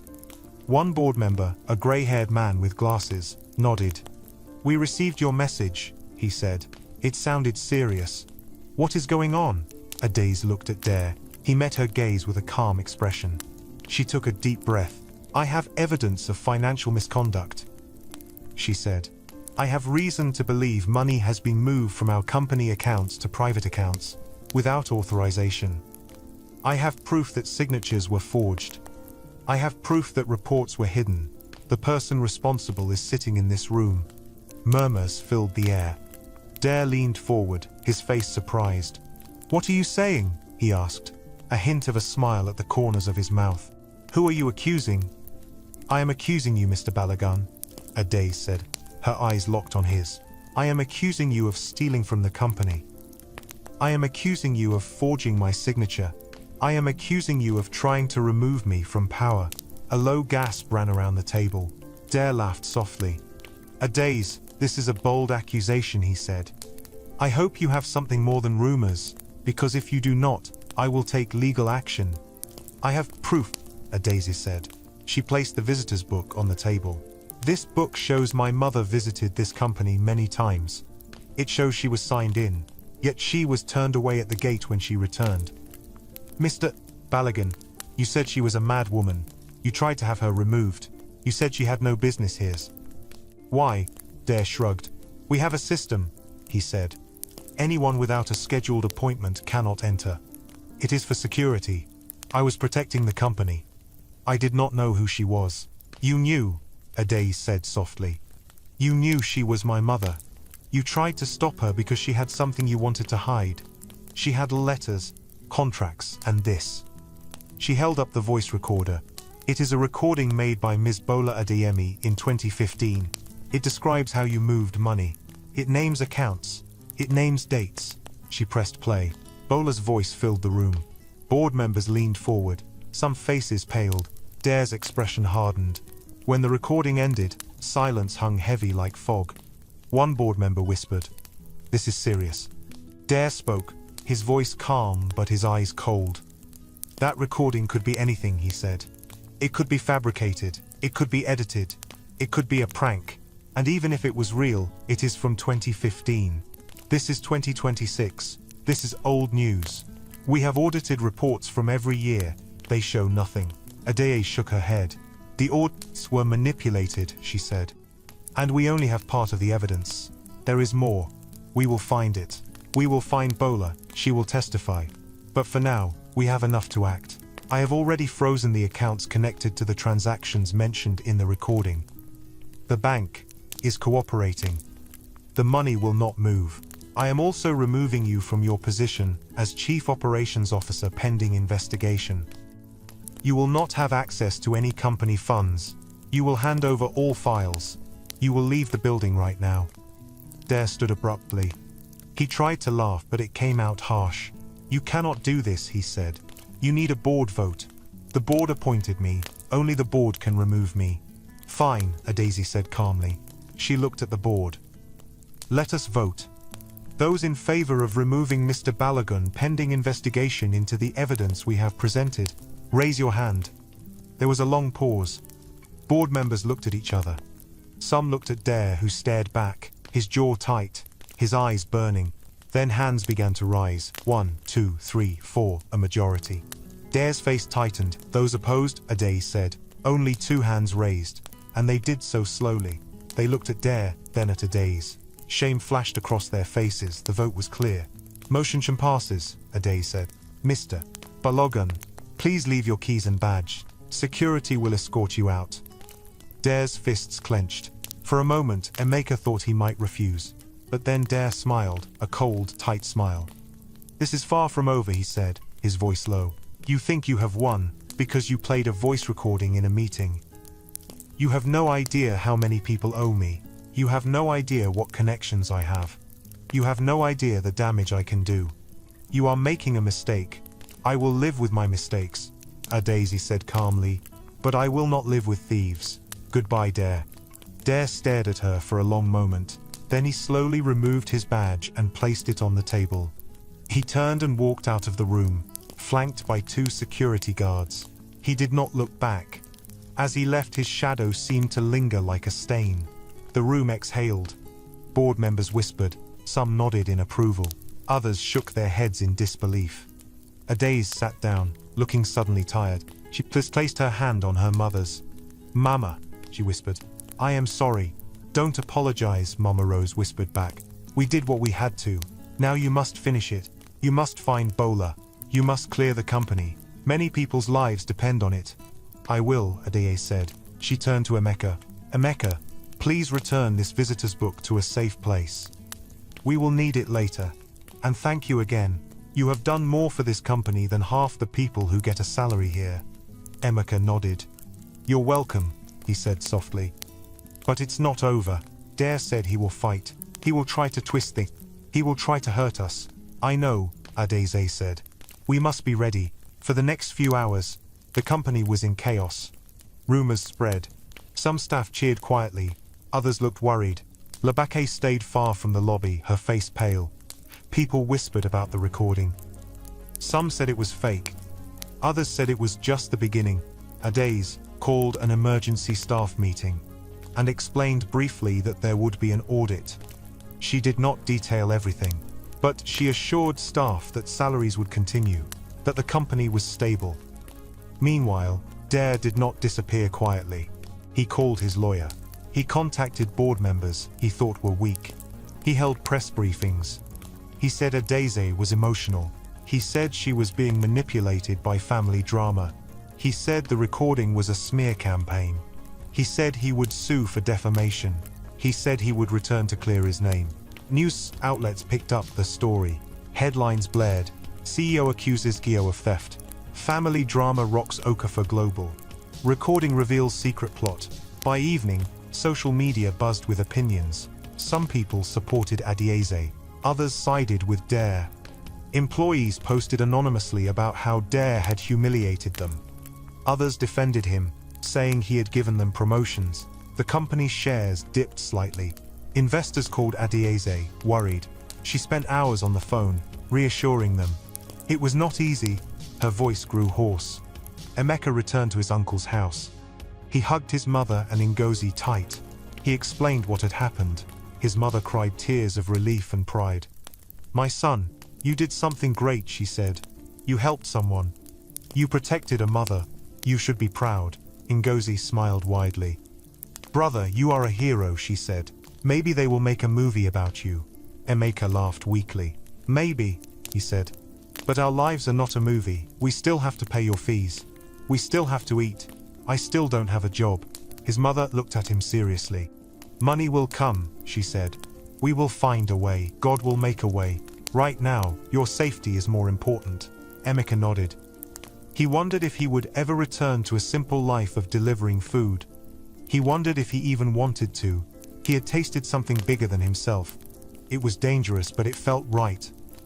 He felt like he was part of something important. Later that night, Emeka's phone buzzed. It was a call from an unknown number. He hesitated, then answered. Hello. The voice on the other end was familiar. Emeka, it said. This is Dare. Emeka felt his chest tighten. Why are you calling me, he asked. To give you a chance, Dare said softly. Leave town. Leave this matter. Take your family. Go to another city. If you do, I will not touch you. I will even send you money. If you stay, I will destroy you. You think you and Adaeze have won. You have no idea what is coming. The board will turn on her. The investors will panic. The court will laugh at that recording. I will return. And when I do, I will remember everyone who stood against me. You will be first. Emeka swallowed hard. I'm not afraid of you, he said, though his voice trembled. You are a thief. You will pay for what you did. Dare laughed softly. We'll see, he said. You have until tomorrow. Leave or suffer. Good night. The line went dead. Emeka stared at his phone. Fear chilled his spine. Dare's threat was real. He had money, connections, and anger. He could hurt Emeka's family. He could ruin their lives. Emeka's mother saw his face and touched his arm. Who was that? She asked. It was nothing, he lied. Just a wrong number. He could not scare her with Dare's threat. But he felt the weight of it. He lay awake long into the night, thinking about leaving, thinking about staying. The thought of running away made him angry. He would not let a thief drive him out of his home. He would not let fear win, he decided. He would stay. He would fight. He whispered into the darkness, I will not run. Some kindness can bury a man, but it can also lift him. He closed his eyes. Sleep finally came, heavy and deep, filled with dreams of blue suits, whispering voices, and long shadows. Emeka woke early. The air was cool. He heard his uncle outside, talking to a neighbor. He got up quietly, not wanting to disturb his mother and Ngozi. He stepped into the compound. The sun was just rising, painting the sky in soft colors. He saw his uncle sitting on a wooden bench, drinking tea. Good morning, uncle, Emeka said, sitting next to him. Good morning, his uncle replied. He looked at Emeka with kind eyes. You have been busy, he said. Emeka nodded. Yes, he replied, it has been a long week. His uncle sipped his tea. You did a brave thing, he said. But bravery attracts trouble. You must be ready. People who lose power do not accept it easily. Dare will try to take back what he thinks is his. I know, Emeka said. He called me last night. He threatened me. He told me to leave town. His uncle's eyes widened. And what will you do? He asked. I will stay, Emeka said, his voice firm. I will not run. I will help Mama Rose and Adaeze finish this. I will protect my family. I will find Bola. I will stand up to Dare. His uncle nodded slowly. Then you must be careful, he said. Watch your back. Do not travel alone. Keep your family close. And remember that the truth does not always win quickly. Sometimes it takes time. But it wins. Emeka nodded. He felt a swell of gratitude. Thank you, uncle, he said. We will be careful. Later that morning, Emeka met Adaeze and Mama Rose at a small cafe near the company. Adaeze looked tired but determined. She had dark circles under her eyes. Mama Rose looked better than the previous day, her shoulders straighter, her face calmer. Emeka felt a wave of warmth seeing them. They were becoming a strange kind of family. We have more work to do, Adaeze said, skipping greetings. First, we need to find Bola. Second, we need to protect ourselves. Dare is contacting board members. He is telling them he will sue. He is threatening investors. I need to show them that I have more than just a recording. I need to show them I have witnesses. I need to show them we have a plan. How do we find Bola? Emeka asked. I called my friend in Ibadan, Adaeze said. She has a cousin in a small village called Oyo Oak, she said. Bola's grandmother lives there. We need to go. We need to talk to the grandmother. We need to see if Bola is there, or if she wrote letters. We have to move fast. Dare might try to find her first. I will go, Emeka said quickly. You need to stay here and handle the company. Mama Rose should stay with you. She is safer near you. Adaeze looked at him. You are willing to travel for a woman you have never met? She asked. Yes, Emeka replied. Because she tried to do the right thing, because we owe her, and because I need to protect my family. If we finish this, Dare will have less power to hurt us. Adaeze nodded. Thank you, she said softly. I cannot force you, this is dangerous. But I am grateful. I will give you money for the trip. And one of my drivers will go with you. You will have security. I don't need your driver, Emeka said. He might draw attention. I can go alone.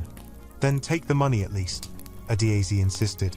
You will need it for transport and food. Bola's village is far. And take this. She handed him a small square object. It was a GPS tracker disguised as a keychain. If you get into trouble, press the red button. It will alert me. I will send help. Thank you, Emeka said. He took the object and put it in his pocket. I will stay with Mama, Adaye said. She will stay in my house. We have security there. Mr. Kalu has been suspended too, but he is cooperating. He will testify. He will also stay near my house. He wants to protect his son. Good, Emeka said. But please be careful. Dare might try something crazy. He might try to turn the board. He might try to harm you. I know, Adaye said. But I am ready. They quickly planned the trip. Emeka would leave that afternoon, travel by bus to Ibadan, then take a smaller bus to Oyo Oak village. He would stay in a small hotel. He would visit the grandmother. He would see if Bola was there or left anything behind. He would try to find letters or contact information. When they finished, Emeka hugged Mama Rose, her thin arms wrapped around him. Be safe, my son, she whispered. And remember, some kindness can bury a man. But we bury seeds to grow trees. You are planting a tree. It will take time. It might hurt, but it will grow. Emeka felt tears sting his eyes. He nodded, unable to speak. He hugged Adaye too. She stiffened, surprised, then relaxed. She patted his back. We will see you soon, she said. Please come back safe. Emeka left to pack. He returned to his uncle's house and explained his plan. His mother cried softly. I don't want you to go alone, she said. What if something happens? I will be careful, Emeka assured her. I have to do this. If we find Bola, if we finish this, Dare will leave us. He will lose his power.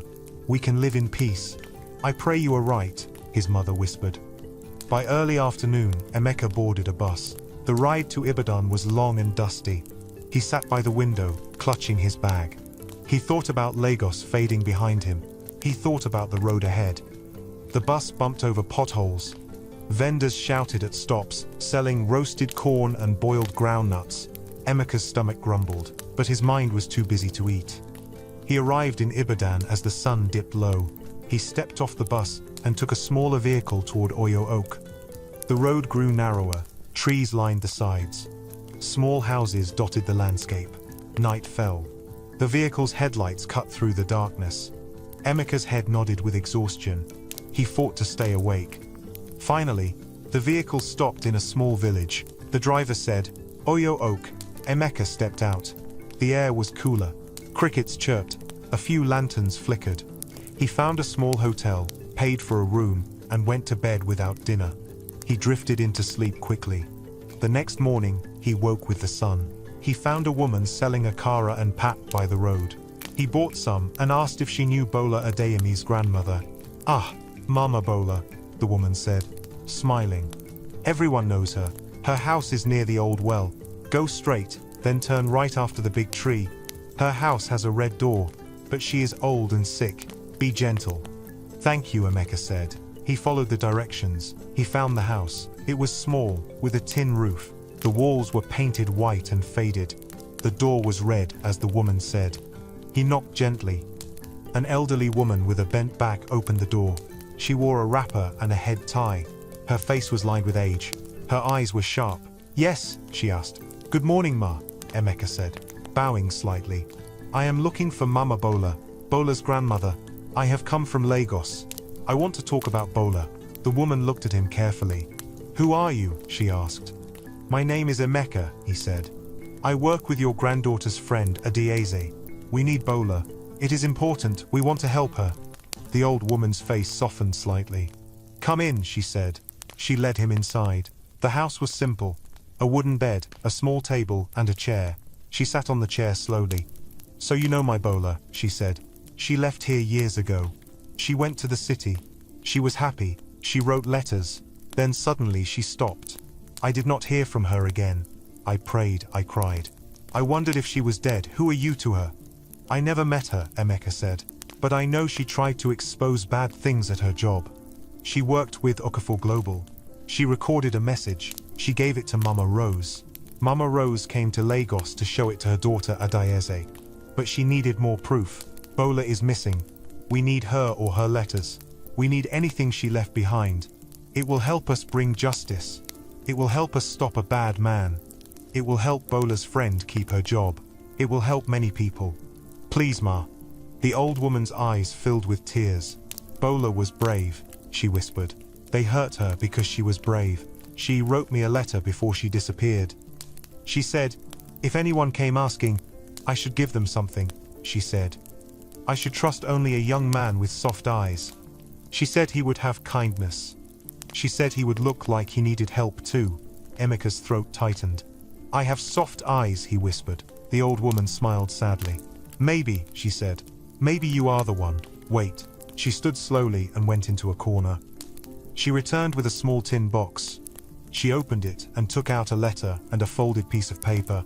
This is what she left, she whispered. I kept it safe. I was waiting. It has her instructions. It has names. It has directions. It will help you. Take it. Finish what she started. Tell her I love her. Tears sprang to Emeka's eyes. He took the letter and the paper with trembling hands. Thank you, he whispered. We will find her. We will tell her. He opened the letter. Bola's handwriting filled the page. Dear Mama, it read, if you are reading this, I have gone into hiding. They discovered I have proof. They are searching for me.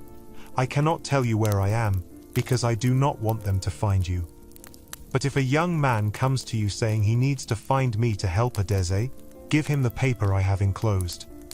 It shows where I kept the final document. It shows the person who helped me hide it. He can find it. He can give it to Adeze. He will know what to do. Please pray for me. I love you, Bola. Emeka unfolded the enclosed paper. It was a simple map with directions to an old warehouse on the outskirts of Ibadan. There was also a name, Elder Ajani. Under the name, Bola had written, he knows where I am, he has the key. Emeka's hands shook. He felt hope and fear. Ma, he said to the old woman, I will go there. I will find Elder Ajani. I will get the document. I will finish this. Thank you, she nodded. Go with God, she whispered. Emeka placed the letter and the map inside his bag. He thanked the old woman again. He stepped outside. The sun was high. The village bustled quietly. He walked to the road and hailed a motorcycle taxi. Take me to the old warehouse on the outskirts, he said. The one near the palm trees. Hurry. He held on tight as the motorcycle sped down a dusty road. Emeka's mind raced. He thought of Bola. He thought of Dare. He thought of Adeze and her mother, waiting in Lagos. He thought of the map in his bag. He prayed silently. Please let this be real, he whispered. Please let it lead us to the final proof. The warehouse loomed ahead.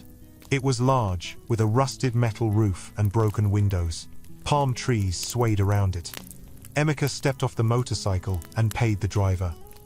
He approached the warehouse cautiously. It looked abandoned. He pushed the door. It creaked open. Inside, shadows fell across the concrete floor. The air smelled of oil and dust. A few broken machines lay around. Emeka stepped carefully, listening. He heard footsteps. A man stepped out from behind a stack of crates. He was old, with grey hair and bright eyes. He leaned on a cane.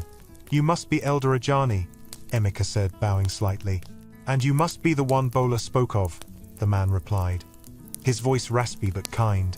She said a young man would come.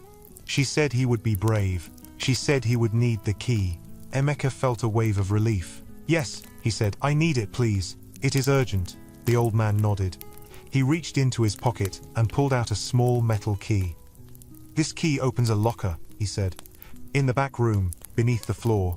I helped Bola hide it. I did not know what it was. She said it was important. She said it would save her friend Adeze one day. I kept it safe. Take it. Use it wisely. Emeka took the key with trembling fingers. Thank you, he whispered. He followed the old man to the back room. There was a trapdoor in the floor. The old man pointed. Emeka opened it. Beneath, in the darkness, he saw a metal locker. He climbed down the small ladder. He used the key. The locker door clicked open. Inside, wrapped in plastic, was a stack of papers and a small USB drive. Emeka's heart leaped. He grabbed them and climbed back up. He opened the plastic carefully. The papers were original documents with letterheads and signatures. They detailed transactions, forged signatures, and a plan to remove Adeze from the company. The USB drive likely contained digital copies. It was everything they needed. He looked at Elder Ajani. This is it, he whispered. This will finish it. This will free Bola and Adeze. The old man smiled. Bola was brave, he said. So are you. Go now. Get back to Lagos. Finish it. Emeka nodded. He placed the documents and the USB in his bag. He thanked the old man and ran back outside. He hailed a motorcycle. Take me to the bus station, he said urgently. I need to get back to Lagos now. He raced back to the village. He boarded a bus to Ibadan, then another to Lagos. The journey felt long. His body ached, but his mind was focused. He clutched his bag tightly. He kept the GPS keychain in his hand. He pressed the red button when the bus neared Lagos. He hoped Adaze would see the alert and send help. He hoped he was not being followed. As he neared Lagos, his phone buzzed. A message popped up. We see you. Dare's men are at the bus station. Emeka's heart pounded. It was from Adaze. She had sent her driver and security. They were waiting. When the bus stopped, Emeka stepped out. He saw two men in dark suits near the entrance, scanning the crowd. They looked like Dare's men. His stomach dropped. He looked around. He saw another man leaning against a white Jeep holding a sign that said, A. It was Adaze's driver. Emeka walked quickly toward him. The two men spotted him and moved. Emeka ran. The men chased him. The driver shouted, Get in! Emeka sprinted, his feet slapping the pavement. People shouted. He reached the Jeep. The driver pulled him in and slammed the door. The Jeep sped away. The men shouted and ran but could not catch up. Emeka collapsed against the seat, breathing hard. You made it, the driver said, relief in his voice. Hold tight. We're going to Ms. Adaze's house. You have something she needs. Emeka nodded, clutching his bag. He felt the weight of the documents. He thought of Bola's letter. He thought of Dare's threat. He thought of his family. He whispered, Almost there. Almost there. The Jeep raced through the city. Traffic lights flashed by. Emeka looked out the window. Lagos blazed with life. Cars honked. Hawkers waved. Tall buildings gleamed. His heart still pounded. He clutched his bag, feeling the edges of the documents through the cloth. The Jeep reached a large gate. Guards opened it quickly. The Jeep drove into a compound with tall trees and a big house. Emeka stepped out. Adaze stood at the door, her expression tight with worry and hope. Behind her, Mama Rose stood with Mr. Kalu. They all looked at Emeka. You're back, Adaze said, relief evident in her voice. Do you have it? Emeka nodded and opened his bag.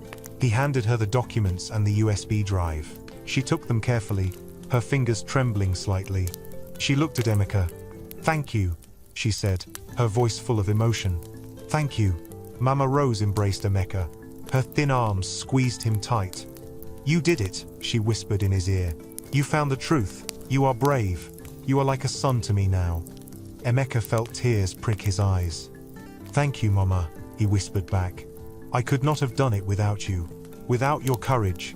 Without Bola's trust. Adaze took the documents inside. She spread them out on a large table. Mr. Kalu leaned over, reading quickly, his eyes widened. This is it, he said softly. This is the final document. Dare and his partners plan to call a vote next month to remove you. They forged your signature. They signed fake contracts. They moved millions to offshore accounts. This proves everything. Adaze nodded, her eyes hard. We will take this to the board, she said. We will take this to the police. We will take it to the press if we have to. Dare's lies will end. He can threaten us, but truth will win. Mama Rose sat down heavily, exhaustion washing over her. Emeka knelt beside her. Are you okay? He asked. I am tired, she whispered, but I am proud. Proud of you. Proud of my daughter. Proud of Bola. We did it, but now the hard part begins. We must heal. We must rebuild. We must forgive. Emeka nodded. He understood. The battle against Dare's lies might be ending, but the emotional wounds would linger. Adaze had to rebuild trust with her staff. She had to punish those who betrayed her without destroying the company's spirit. She had to face the shame of missing her mother's calls. She had to ask her staff to forgive her for not seeing the signs. Emeka could see the weight of it all on her shoulders. That afternoon, Adaze held another board meeting. She presented the new documents. The room buzzed. The board members looked shocked, angry, ashamed. They voted to permanently remove Dare. They voted to report him to the police. They thanked Mama Rose for her courage. They thanked Emeka for his bravery. They thanked Adieze for acting decisively. Dare did not attend. He had already left town. But news spread. Newspapers printed the story with big headlines. Billionaire CEO saves company from corrupt COO. They read. Talk shows discussed it. Some praised Adieze. Others asked why she had not seen it sooner. Social media filled with debates. Some people supported Dare, calling him a visionary. Others called him a thief. People argued. People took sides. It would take months, maybe years, for the company to fully recover. But the path to recovery had begun. A few days later, Adieze held a staff meeting. She stood on the same stage where her mother had surprised her. Staff filled the hall. They murmured, whispered, laughed nervously. Adieze took the microphone. She looked around, her gaze steady. First, I want to apologize to you, she said, her voice clear. I should have listened sooner. I should have been more present. I should have been closer. Some of you suffered because I was distant. Some of you were mistreated. Some of you were ignored. That will change. She paused. People shifted in their seats. Some lowered their eyes. Some nodded. Second, she continued, I want to thank the people who did the right thing when it was hard. Emeka, please stand. Emeka stood, feeling self-conscious. People turned to look at him. Some smiled, some murmured. Adieze smiled warmly. This young man was a delivery rider, she said. He lost his job because he helped my mother. He stood up to people in this building when it was easier to stay quiet. He helped save this company. He is now part of our community outreach department. He will help us connect with the people we serve. Please welcome him. The hall erupted in applause. Emeka's face burned. He smiled shyly and bowed slightly. People clapped. Some rose to their feet. He felt trick his eyes again. He thought of Ngozi and his mother. He thought of the poverty he had lived with. He thought of the old woman at the gate. He thought of Dare's men offering him money. He thought of the long road he had traveled. He felt something warm bloom in his chest. It was pride and hope. Third, Adieze said, when the applause died down, I want to speak to those who mocked an old woman at our gate. You know who you are. Today, I will not call you by name.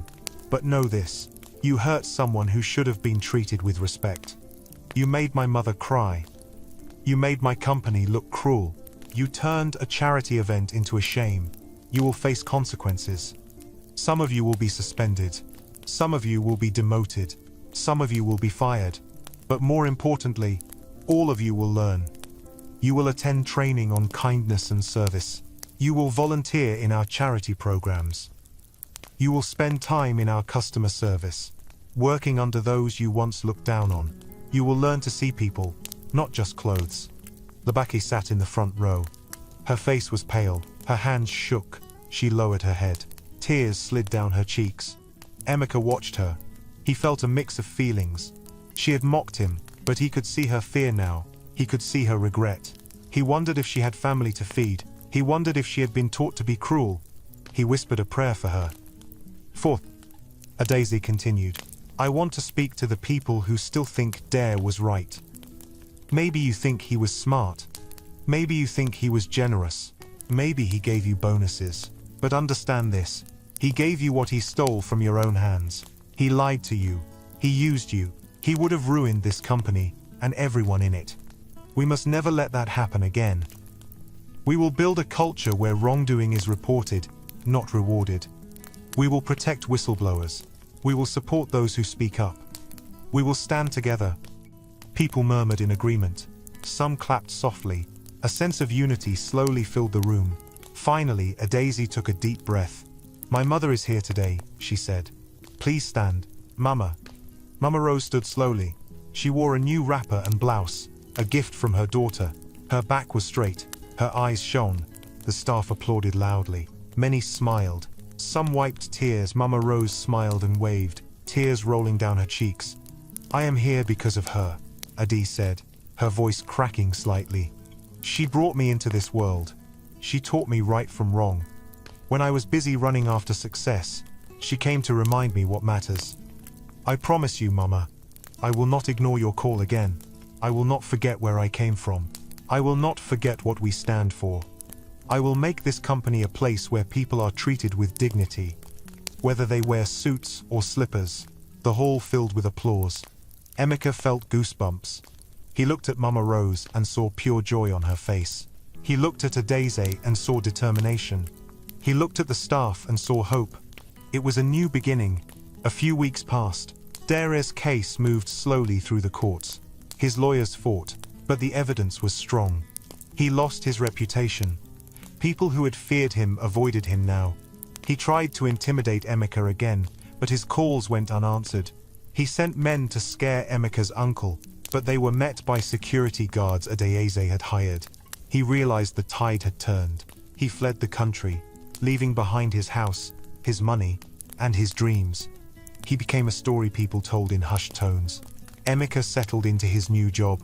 He visited poor neighborhoods and listened to people's stories. He helped set up scholarships for children like Ngozi. He organized free health checks with Dr. Ngozi. He worked with employees who had once looked down on him. Some were embarrassed at first, but he treated them with kindness. They slowly changed. They apologized. They thanked him. They learned. Mama Rose visited the company often.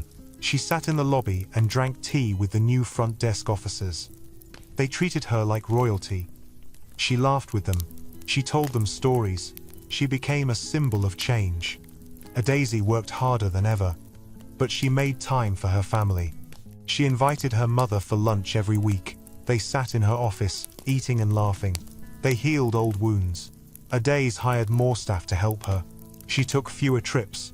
She listened more. She read every report. She walked the halls. She greeted everyone. People began to trust her in a new way. Emeka's mother and Ngozi moved into a better house. Adaeze helped pay Ngozi's school fees. She offered Emeka's mother a small shop. She accepted, smiling widely. Emeka visited every day. He still rode his bicycle sometimes for exercise. He remembered the old days, but he no longer lived in them. He looked forward. One afternoon, Emeka stood at the glass door Okafor Global. He wore a simple shirt and trousers. He had a badge now. He watched the street. He saw an old man with a cane approaching. The man looked tired and lost. He held a small bag. People passed him without seeing him. Emeka opened the door. He walked to the old man. He smiled kindly. "Good afternoon, sir," he said. "Can I help you?" The old man looked at him with surprise and relief. "Yes," he said softly. "I came to see my son. He works here." "Come in," Emeka said warmly. "We will find him. Please sit. Do you want water?" He guided the old man through the glass door. Staff watched and smiled. Some whispered. Some remembered. Emeka did not care. He felt peace. He felt the circle complete. He thought of Mama Rose. He thought of the first day they met. He thought of the paper she had given him. He thought of everything that had happened. He smiled. Upstairs, Adaeze stood by the window. She watched Emeka help the old man. Mama Rose stood beside her, leaning on her walking stick. They both smiled. "Now the door has learned," Mama Rose whispered. "Yes," Adaeze replied softly. "And we will never forget." The story ended there, but their lives continued. They faced new challenges, new problems, new joys. They argued, they forgave. They laughed, they worked, they cared. They remembered the lesson. Kindness is never wasted. It might bury a man for a while, but it will eventually grow something strong and beautiful.